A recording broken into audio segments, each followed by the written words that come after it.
My experience at other business schools, and I've been fortunate to be at some outstanding ones like the University of Michigan and the Tuck School at Dartmouth, UNC Chapel Hill. So for a number of years I've been exposed to institutions that have really put forth a very strong effort in attracting and retaining some of the best faculty talent.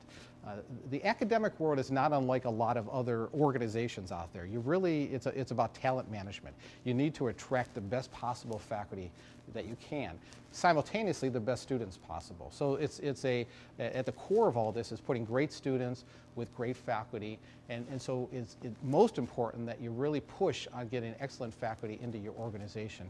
It's interesting, before I took this job and having had a bit of experience in the industry, I started to wonder a little bit about what happened to those schools, business schools, that were less known, say, in the 70s, that were now consistently ranked, say, in the year 2000 and beyond, as top 10 business schools. And so what I did is I went to schools, I went to 4 schools actually, the Fuqua School at Duke, the Michigan School of Business, Columbia, and I also went to the Kellogg School at Northwestern. All 4 of those schools had really moved aggressively in terms of advancing their reputation. And what I did is I went back to the deans that were in their positions back in the 70s, 80s, and 90s, and I interviewed each of them. And I talked to them about the strategic side of business schools. What did you do to make Kellogg, which was probably less known or hardly known back in the 70s, all of a sudden be consistently ranked in the top 1, 2, or 3 in the year 2000. The same thing at Fuqua.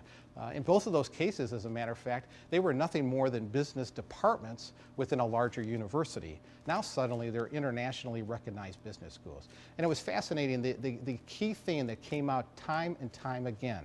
The necessary condition of a great business school is great faculty. And it has to be faculty that is really multidimensional. They have to be outstanding in their research, they have to be excellent thought leaders, and at the same time they have to be very good in terms of translating that into the classroom experience for students. So for me, at the end of the day, we had to pin ourselves against those schools. How do we compare with those schools? How do we aspire to do what those schools had done over a 25, 30-year horizon?